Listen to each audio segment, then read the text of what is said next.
Hey, this is John Fernay, the co-host of the Maryland Crabs, and I am here today with a Maryland Crabcake for your listening pleasure. What's a crab cake? It's not quite a full episode, it's just a little snippet. Stay tuned and check it out.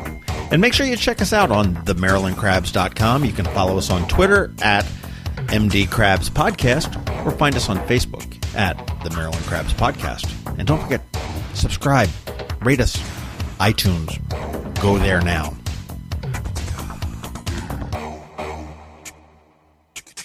We are here at Killarney House in beautiful Davisville with Jeff Gunhus, who is an author.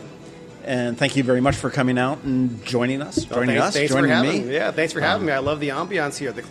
No place better than the Killarney House. It is a little bit early in the afternoon to be eating, but it's not too early to be drinking because, Irish and and all that. But we are doing iced teas. So iced teas. I thought about the pint of Guinness, but iced teas feels pretty good. But you are a resident of Davidsonville. You've been in Anne Arundel County for quite a while, and you're an author. I wouldn't say by trade, by accident maybe? Yep, a little bit of both. And it was sort of fascinating when I heard about it. You worked through a thing called Amazon Kindle Direct Publishing, which was something that I had never heard about. Okay. I had no idea what it was.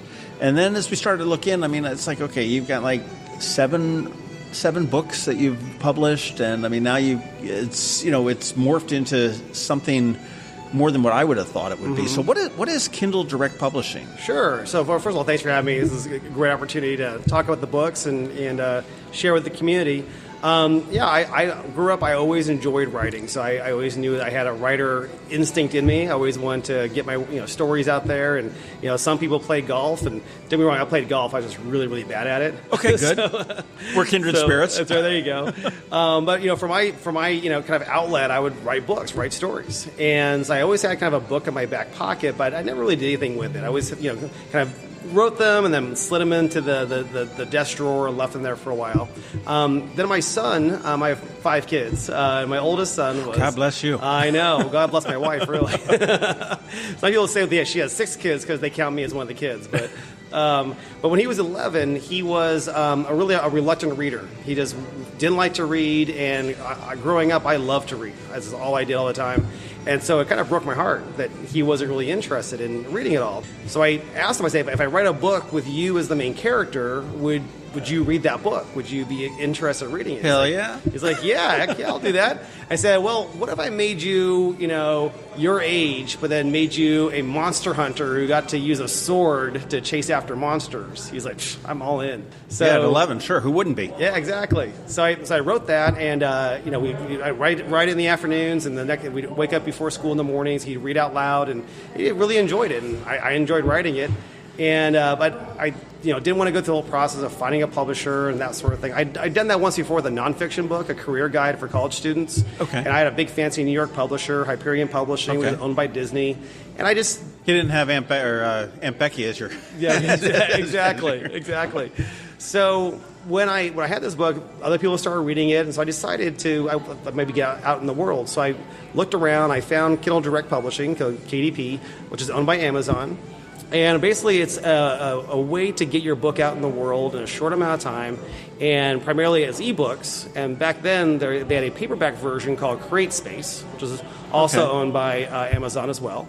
Now they're combined. KDP does both print and ebooks at the same time. Okay. So I was able to take that book, go through it, edit it a little bit better, upload it into the KDP system, and with the press of a button, nothing happened. I'm like, I thought something magical was going to happen. Right. Confetti comes down, like Simon, push the button, and you're going to Hollywood. Or... right on. But about 3 hours later, I go on Amazon.com, and there's my book. I can search my name, and there's my book, there's my cover, and I bought my book online for the first time. And it was amazing. It's an amazing feeling to just that fast to be able to get my book out there in the world. Then more people bought it, and more people bought it, and then one of the Amazon algorithms picked up the fact that people were enjoying the book, and they pushed it a little bit, and all of a sudden a whole bunch of people bought it. And people were buying it in France and Germany and England, and they gave me a little map to show where the sales were coming from. Wow. And I thought, this is awesome. Let me step back a little bit, Jeff. Now, did Sure. your son help you write this book at all? I mean, when you said you're in the mornings, I mean, Sure. I'm picturing you handwriting out something or tapping something on a computer or Yep. something like that, and here's 5 pages to read. Yeah, exactly. So I would type it up. I've tried to do longhand before. It always drives me crazy. I can never read my own handwriting. So I always wonder what I wrote. It sounded so good at the time, but what is it? So we would go through, and because the whole idea with a reluctant reader is you need to have those cliffhangers on a regular basis. So I would try to end those 5 or 6 pages on a cliffhanger, and he would guess what was going to come next. And so I'd be like, well, I'm not going to tell you what's going to come next. But as he would guess, his guesses were sometimes better than the ideas I had. So I would use his ideas the next day to go through and work the book out. So he was an integral part of that. Now, when you submit this to Amazon again, and this is, I mean, you've done the whole thing. Are you doing all of the editing and all of the writing and everything else? Yeah, it's true self-publishing, and I'm an entrepreneur in my day job. So I love the idea of being an author as an entrepreneur. You control all aspects of the production of whatever you're putting out into the world. So when I first started off, I was doing a lot of self-editing. I used my brother for my first book cover. So it was kind of a family affair. Once the next book, once it gained some popularity, and it ended up being a 6-book series, by the time I did book 2, I went out in the world. I found a professional editor. There's all kinds of freelancers out there, so I put them through an editing process, a proofreading process. I found someone to do my book formatting for me. I hired a professional artist to do the covers and illustrations. But all that combined was probably about $300 or $400. And at the time, there are all these vanity press type of operations that would, do 1,000 books for $5,000 or something like that. And that was just totally unnecessary. So I'd done all those stages and kept control the entire time, which I loved. I'm not a control freak. I just like being in control. I hear you. So that's also my experience working with traditional publishing back in the day. Was I enjoyed that, but also when they gave me the cover for the book, for that nonfiction book, I hated the cover. And I very diplomatically said, hey, maybe a different direction. And they said, no, we know what we're talking about. And so I have this book out there in the world with a cover I hate back in 2001. But this, having control of all aspects, was amazing. And then it's the flexibility, because one of my readers would find a typo someplace and they'll let me know about it. So I could just open up the manuscript, fix the typo, close it back up, press save, and the next person who bought the manuscript would now have the new version online, which was unbelievable for me. Wow. So it is instantly correctable, or if you didn't explain something, you could put an author's note at the end of the Absolutely. End of the book. Which then you mentioned it's different countries are doing it. Now, does Amazon automatically translate this for you? So in those countries, it is in English. But the process through doing this, other people have reached out because they saw it on Amazon. So other publishers have reached out and offered to buy the foreign rights to the book as well. So I have the book the Jack Templar book is published in Turkish, in Azerbaijani for whatever reason, and in Russian, which is exciting. And some of my other books are published in German. So it's fun to have have those covered. Those are outside the system. But the German one was actually, at some point as I started getting more success, there's within the whole Amazon universe, there's also Amazon Publishing. And there's more of a traditional, kind of a hybrid publisher. And one of those is called Thomas & Mercer. So Thomas & Mercer reached out for one of my books. That's actually a book that was based here in Annapolis. And it had the Naval Academy in it and has McGarvey's in it and all the local sites. And I'd self-published that book just because I enjoyed that process, the control. And they came up and found the book online, and they approached me and offered to buy the rights to the book and publish it through Thomas & Mercer, which is still through Amazon, but just a heightened level of promotion. And is this a hard copy book still, or is this still electronic? It's electronic and paperback version. Okay. Yeah. And so in that case, then they have another element within that kind of the ecosystem. They always talk about the Amazon ecosystem. Yeah. There's Amazon Crossing, which is their translation arm. So they reached out and grabbed that book and translated it into German across. And then within the ecosystem is Audible, which is their audiobook section. Mm-hmm. So all my books are available on audiobooks as well. Wow. And this is, I mean, again, this is no cost to you, essentially, other than the cost to produce that first manuscript. Exactly. So with that, you can, you have you have the electronic version yourself, but even at the print version, you're setting the price for your print version, so you can buy 1 copy, you can buy 100 copies, you can buy 0 copies, That's great. Whatever you want to do, and which is exciting. That's it. Thank you very much. Thank you. Darn, I thought this was the Guinness being delivered.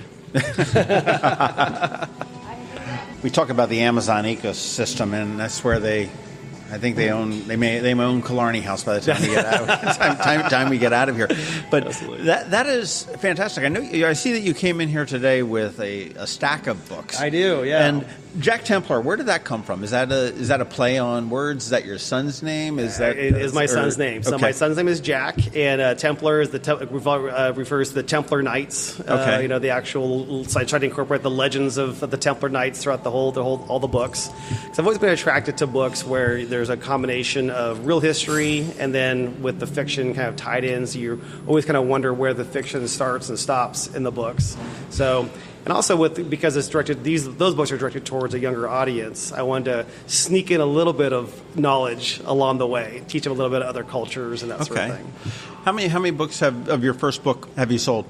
The first book was about 50,000 copies for the first book. Yeah, which was I know so many self-publishers. Again, the traditional self-publishing. I think there's a house up in Frederick that is fairly large regionally, and I mean they're like, as you said. I sold 2,500 copies, and that was a lot for somebody that was self-publishing. Typically, I think in the old world of publishing, it would be, you'd have to have a publisher or an agent that sits there and says, okay, I think you can do 5,000 copies. Now we can have a publisher talk to you about doing it, and then you work with that. So you've got 50,000 that, and counting, obviously, because this is something that is always on the shelf of your cell phone or your iPad or your Kindle. Exactly. It never goes away. And, it turned into a 6-book series. So, it's fun seeing over time new people discover the books. Some people who are now read the books, because the first one came back in 2012. So some of them read them when they were 12, 13 years old, and I still get emails from them sometimes, at the age of 20, that they went back and reread the series, because they remember it was part of their childhood. When did the first one come out? 2012. Okay. Yeah. Now here's a question. I know in a Kindle that you've got the ability to annotate a book in there. You as an author, do you see those? You do. Well, you can. As a reader, you can make them public or not. Right. Okay. So I think it's fascinating because I do go back and look at them and see what people are responding to, and it's the kids book for sure, and the adult books it's even more interesting. How many times they highlight the sex parts and. So now what else have we written? Okay, we've got a 6 series Jack Templar. Yep. So Monster Slayer. That's right. So growing up, I was a huge Stephen King fan. I love Stephen King. I read my first. I know, right? I read. My parents growing up were like, listen, you can read anything you want. They're pretty restrictive parents when it comes to watching different movies and TV shows, but books were a free for all. So I read Pet Sematary when I was 12 or 13. And it scared the crap out of me. It was fantastic. So I've always enjoyed the horror genre. So my first kind of book for adults was a horror book called Night Chill. And Night Chill was something, I'd had in my drawer for a while. Once Jack Templar started taking off, I took it out and dusted it off and reworked it a little bit and put it out in the world, not expecting anything to happen. And it just got traction early on. And that's one that when I go to book conferences and that sort of thing, other authors will come up and you're the Night Chill guy. I'm like, oh, yeah. Now, did the Jack Templar series springboard you into that? I mean, do you think that your recognition for the Jack Templar series gave you the boost to have Night Chill, or was it? I think if you're a aspiring author, you don't want to do what I do, which is write multiple genres. Usually there's a reason why, like the Steve Barrys of the world, or Jim Patterson's a little bit different, animal because he writes in every genre. But usually you have a genre, you have your lane, and you stick to it, so people know what to expect. So bouncing between middle grade fiction and horror, then I also write science fiction and I write thrillers. Not the best thing for a career, but for me this is my fun. This is that's why I read. I read a little bit of everything, so I write a little bit of everything. So I think knowing how the Amazon world works and knowing how to leverage KDP, because also within that area you can also market within Amazon as well. You can buy ads through Amazon. You can those ads can be targeted to people. If you like Stephen King, you might like Jeff Gunhus. Sure. And so as an entrepreneur, that was fascinating to me. I can actually go and find my readers and do the discovery and do the marketing part. Because if you put an amazing book out and do no marketing, just no one's going to know about it. Tree just fell in the forest. That's right. We know it. We don't know what's going on there. Mm-hmm. And that is, I mean, the technology is beyond just being able to write the book and submit the book and have it delivered to phones worldwide, which is mind blowing, to be honest. Yeah, it is. It is. But to be able to target things. I mean, we talk about targeted marketing. You see that on Facebook. You see it pretty much everywhere you go. I think Amazon's Alexas are listening to me too. Absolutely. My girlfriend and I were talking about some shoes that she had, some water shoes, and not online. We didn't even have the phones out there, and we swear Alexa listened through the window, because next day on my Facebook feed it was all about those shoes. I've heard that kind of story several times. Like, there's your next horror story. They're listening, Jeff. Okay. yeah. Okay, so you've got horror, you've got children's, you've got science fiction, and then also I write thrillers, and that's what the thriller is. What's the difference in horror and thriller? So in horror, there's always an element of the macabre. Sometimes it's supernatural. I like to write supernatural horrors. Okay. So there's always a supernatural element, which I enjoy. And you're focusing on just inciting that sense of fear. In a thriller, you're trying to create that sense of that suspense, that tension of time. Okay. That's the classic, the 24, the TV show. There's always a ticking clock of some kind in the background. So in the thrill that I wrote was kind of my homage to Annapolis, because we're transplants from California, came out here in 2000 and just fell in love with Annapolis. So that book is called Killer Within, and it's based right there in Annapolis. The main character is a FBI profiler chasing a serial killer, but she was a Naval Academy graduate. She goes for these long runs through Annapolis. It makes a little travel log of Annapolis along the way. Spent a lot of time on the bay in a catamaran, and some of the scenes take place there. So that was a lot of fun for me, because I'll get emails from people all over the world saying, I feel like I've been to Annapolis now. I'm like, well, you should come for real sometime. And what's the title of that one again? Killer Within. Killer Within. Mm-hmm. And again, that's available on Kindles or whatever you get your ebooks from. I mean, there's any number of ways. I mean, Amazon wasn't stupid enough to just distribute on their own platform, so you can pick it up absolutely anywhere. That will be something I'm going to add to my reading list, because I always love local, even if it's fiction. Mm-hmm. I don't think we have any serial killers graduating from the academy, do we? I don't know. We'll have to look into that. So, and then the last thing I did was in the Jack Templar series. Jack is my oldest son. He's 18, just graduated from Severn. And congratulations! Thank you. My next youngest is William. So in the books, Jack's best friend is named William, so he's in the book. The next oldest is Daniel, and in book 2, there's a character named Daniel that's all about him. In book 3, my daughter's name is Caroline, and Caroline gets to be the Lord of the Vampires in book number 3. And when I told her, she just started bawling. And I'm like, what's wrong? She's like, I don't want to be a vampire. So she got over it. So I finished the book series, and my youngest, Owen, was not in any of the books. And so as he got a little bit older, that kind of made him a little bit mad. So I decided I wrote 2 books just for him, and those are my first time ever doing a kid's picture book. I figured if I've gone from adults down to middle grade, maybe I should go to the kids' picture book as well. Okay. So I found an artist online, actually in Bulgaria of all places, and I had him do all the artwork. I did the story, and then again published it on KDP on Amazon, and that picture book was available the next day after I had created it. How many total books have you? So how many total books have you written? 13 books. 13 books, yeah. And I guess 14 and 15 if you count the little kid books. So, and they are all available through Amazon on electronically? They are. So some of them aren't published through the Amazon. My new book that comes out in January is actually through a traditional publisher called Kensington Books. Okay. There's pros and cons to each. I love the atmosphere. I love the support that I get from Kensington. Well, you've got a marketing arm there as well. Exactly. But at the same time, I love the flexibility and the control that I get with KDP. So I like to. My idea would be kind of one for me, one for them type of thing, and keep the books going. So. It'd be interesting to see how that plays out. Mm-hmm. Is there another series coming after Jack Templar or not? So I don't think for the kids here. The kid books are more for my kids, and the kids are getting to an age now where I think that that's kind of their thing to have. My new book that comes out in January is the first book of a 2-book series that Kensington purchased, and based on how well those books do, it'll be a continuing series. It's a father-daughter CIA assassin team. So that's right up my alley. You have a bad day at work, you just sit down at your desk and kill people.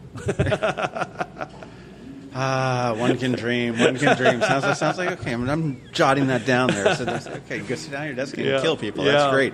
But even that's a lot of that takes place in D.C. and I love just the research aspect of going down to D.C. and there's a scene that takes place in Arlington National Cemetery. So spending an afternoon there and visiting these great places and trying to capture the emotions of those places is a lot of fun. What's your process in writing this? Okay, I mean you are not a spy, I'm guessing. I don't know. You wouldn't tell me anyway. So you go and you're going to say, hey, I'm going to set this in D.C. It's local. I can go get a metro there and explore. Do you just, you've got how does your process work? Do you get a rough concept of the book and then go down and are you just taking in the sites and just jotting notes? Sure. So a lot of times it starts off with an overall kind of plot concept. What's the kind of the conceit of the idea? What do I think would be interesting? Sometimes those ideas come from reading newspaper articles. Well, my science fiction book, Resurrection America, came out an article that was in the paper about this experiment that had been done where they had been able to join the brains of 2 rats together. And those brains, or those rats, with those brains combined, were able to manipulate an image on a screen to go through a maze more quickly than by themselves. So the idea of a neural network.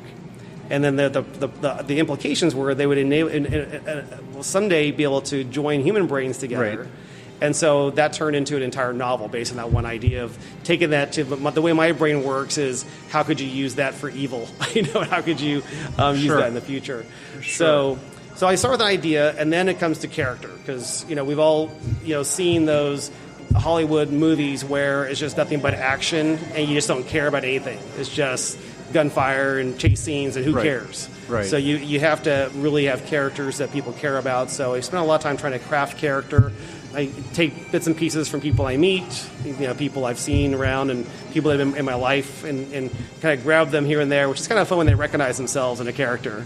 Now, is your son a voracious reader now? I mean, you started this. Yeah, he is. It's great because they're reading all the books that I loved growing up. So they read Stephen King, they read Frank Herbert. They my now 10-year-old Daniel. He's written all of the Percy Jackson series. Every night before bed, they are allowed to read. Then there's night. There's the time that we're supposed to turn the lights off. And I did the same thing to them that my dad did to me when I was a kid. So there was Mom. This was curfew time. Lights go off. Right. My dad came and gave me a flashlight. And he says, "Use this under your covers. Don't let your mom see it. Don't let your mom know. you got an hour." So I did. I was funny because I did that to my older kids. I did that to I have 10-year-old twins. My 8-year-old though, my oldest son beat me to it. And he actually did the ceremonial flashlight giving on my behalf. So I was going to go do. He's like, "No, I already did that, Dad. I already gave him a flashlight." How do you work this in with your day job, man? I'm looking at the books. They're not short pamphlet books. Mm-hmm. I mean, they're not Healthy Holly. Yeah. These are legitimate, thick, several 100-page books. I mean, how? And you said you started in 2012. We're in 2019, so we've got 7 years under your belt with 12 to 15 books, depending on look at this. Where do you find the time to do this? So I'm an early morning guy, and it's out of necessity to have to be if I want to get this done. With 5 kids and 2 dogs, a horse, and a cat. I'm not sure you can get breakfast done with 5 kids, 2 dogs, a horse, and a cat. Yeah. So from 5 to 7 every day, that's my writing time, and that's great for me because I cannot, for whatever reason, I cannot write at night. My brain doesn't work like that. I've tried before. I've tried it. All the kids are in bed by 9. The wife might be out of town, and so I'll try to write. It just doesn't come together. So I get up, a little before 5 or right at 5. I can be at my desk writing by 5:15.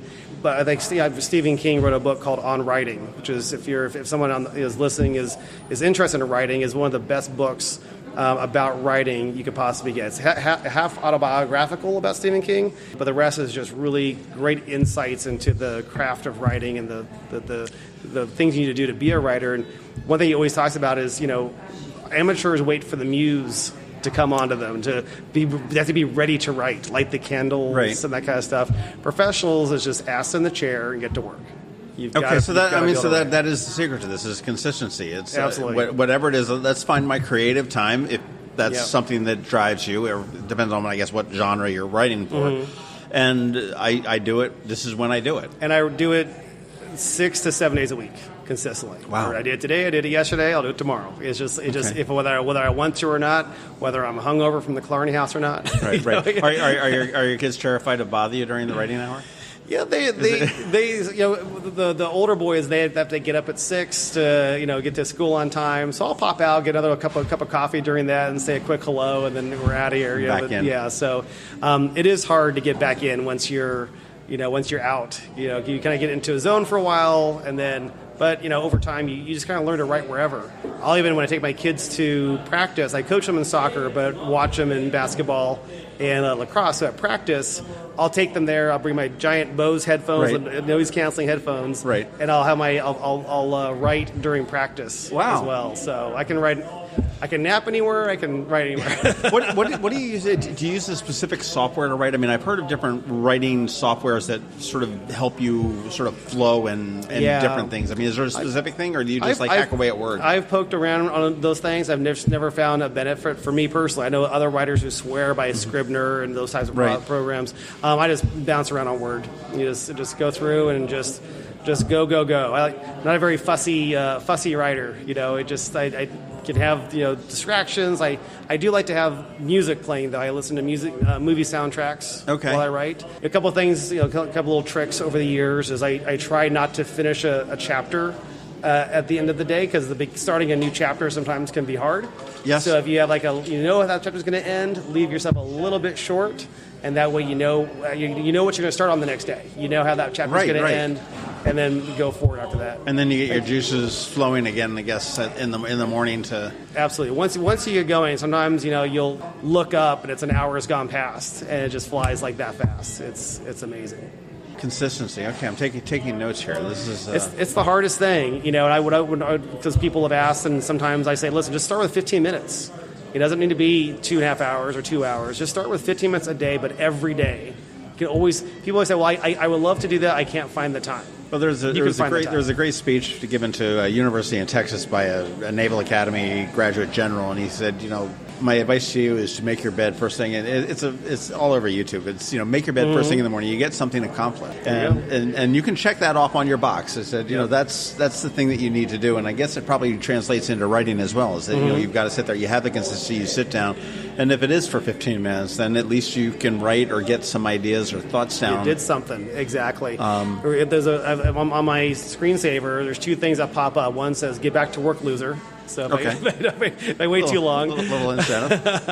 And then also Writer's Right is on my wall because that's what writers have to do. You have to write. You can't think about writing. You can't get ready to write. You just have to sit down and write. Now, do you work from home for your day job? I do. Okay. Yeah. So that makes it a little bit easier. It's nice to have a yellow lab at your feet. That always helps the writing too. It's funny when I divorced. I made a conscious decision to be able to be there for my kids when they were younger and growing up and everything else. And in hindsight, it was probably the worst financial decision I've ever made, but it was obviously the best moral decision I've made. And to be able to have the flexibility to be able to, put everything on hold and we're going to go watch that soccer game. or we're going to go do this or play baseball or whatever it is just, unbelievable. Absolutely. It's so good for the soul too. When if you're having a bad day, this like that 15 minutes of playing catch on the deck, and then before going back to work with my 8-year-old is, all smiles. What's next for you? Well, I've got book 2 I'm working on right now. So book 1 of this new book, which is called Silent Threat, comes out in January from Kensington. And right. So I'm halfway through, or 2/3 of the way through book 2, and I love the series. I love the characters. I'm having a lot of fun with it. I've got a trip coming up to New York where I'm taking a tour of the New York Public Library, because in it there's a huge action sequence of the New York Public Library using their underground system and of the underground book delivery system. But the New York Public Library, behind it, there's Bryant Park. Yeah. So all the books in the library are actually in 6 stories beneath Bryant Park. Really? And so all the books are housed under Bryant Park, and there's like this little train system that the books go in the train system, and they get sent up to different parts of the library. Which, the way my mind works, like, well, what if the bomb was in that little train system and the bomb was being delivered elsewhere where all the dignitaries are and everything? Yeah, we got to learn our Dewey Decimal System to figure out where the bomb's heading. Exactly. Make a note for myself. That's a good idea. It's funny. You talk about libraries. I mean, I don't know how familiar you are with Anne Arundel County Public Libraries, but boy, and I don't know how old you are. I mean, you said you've got a son that just graduated, so we're probably not that much older than you, but when we were growing up, the libraries weren't anything like what we've got now. I mean, just the things that they have to offer, the computer resources, the databases, CDs, movies, it just never was there when I was younger. It was the crotchety old librarian with the card catalog. Yeah, exactly. But librarians are the salt of the earth. They're just great. I mean, my kids go to Daysville Elementary School, and the librarians there are just so great at working with the kids, trying to find out what they're interested in, suggesting new books. And right down here, down the road for us, they're just great about creating community events, and they do the Lord's work. I would consider myself a reluctant reader, and I mean, even as an adult, I mean, I do not like fiction. Yeah, for the most part. I mean, I love nonfiction. I love history. I love current events and whatnot. However, I know my girlfriend is a voracious reader. I mean, you sit there and any time of the night, she's on the phone, just scrolling through page after page after page of the latest. I would never go to a book club. No. Well, the secret about book club is that's really usually just a drinking party with the book. Book what book? Okay, I'm going to note that one down too. That will work. But what is the easiest way to see what you've done? Amazon and I'll spell your name as Gunhus. And is that the easiest way to do it? It is. Amazon's great. My website, Jeff Gunhus, www.jeffgunhus.com is a great way to go on there. You can see, people can sign up for my newsletter. They can go on to Amazon to see what's coming down the pike. I'm often at C.Cafe down in Annapolis, too. If you see a guy sitting in the back, furiously typing away at his computer with his the one down on City Dock? That's right. Okay. Yeah. I love that place. Now, you're not taking Senator Assel's seat, are you? I have sat there before, and get the hell out. John's a great guy. It's a great local coffee shop down there. That's for sure. Jeff Gunhus, thank you very much. This is fascinating. I go to jeffgunhus.com, and that's JEFFGUNUS. Learn all about him. How often do you do your newsletter? About once a month. Okay. Yeah, trying to bother people too much. Okay. About once a month. Yeah. So it's I hear you there. These books are fantastic. Take a look. If you've got a reluctant reader, I think it probably is something to do there. And even if you're local here and say, hey, this is written about a kid in Davidsonville, it's probably enough to get somebody off the phone and into a book. Or maybe off the phone and into a book. On the phone and into a book. Whichever way you want to look at it. This is fascinating. I think that it's the Amazon program has brought self-publishing, really defined it. I mean, self-publishing, I always heard what that was, and it was like, it really wasn't. It was basically it was vanity publishing. It was vanity publishing. It cost a lot of so much money to do it. So I've worked with so many people just locally who have a book in them. They've finished the book, but they're not sure what to do next. And it's just such an easy process to go through. And once you start doing the research and you start seeing how easy it is to really get your book out there in the world, I always encourage people, if you think you have a book in you, give yourself that 15 minutes a day, 20 minutes a day, and just do it consistently. If you only write 500 words a day, the average fiction novel is about 80,000 words. That's only 160 days to write that first draft of a novel. And is it complicated to get into the whole Amazon? It's really not. You just go to kdp.com or just search Kindle Direct Publishing. One thing Amazon is great at doing is making it easy for you to use their systems and get inside their processes. So they'll go through and lay it out for you. Then what I always suggest though with aspiring writers is don't trust yourself to edit your work. Don't trust your spouse to edit your work. Yeah. Go find a professional editor. And really there's a cottage industry that's kind of grown up around self-publishing. So if you go to sites like freelancer.com or Elance or Upwork, all those sites, if you search for people that edit your types of books, you'll find a ton of people, lots of reviews. Send up to some down. Don't be shocked when it comes back covered with red, because mine still does. Yeah, sure. That's what you want, though. You want someone that's going to take a critical eye and clean it up. You need a separate eye. I mean, your eye is totally biased whenever you write it. Absolutely. A good editor makes a good product great, and it's really a collaborative effort between the two, for sure. Absolutely. I think what KDP has done, though, is not only for electronic, but also for paperbacks as well. If someone has a book in them, they can get it out there in the world. They don't have to worry about how do I find an agent, how do I get through the gatekeepers, how do I have the books on submission. Sometimes it's 6 months before you hear back from people because they're so overflown, and you can get that same experience, get your book out in the world, and just do that a step of a finger. And there's no inventory. That's the huge, yeah. Jeff Gunhus, thank you very, very much. Again, jeffgunhus.com, and that's JEFFGUNUS. Thanks so much for having me. I appreciate it. This has been the Maryland Crabs podcast with Tim Hamilton and John Fernay. Sure to follow them at all the regular places, Facebook, Twitter, YouTube, and online at themarylandcrabs.com. Take a moment to rate us on iTunes. Now, get the hell out of my kitchen. Seriously, go! You're still here? It's over. Go home.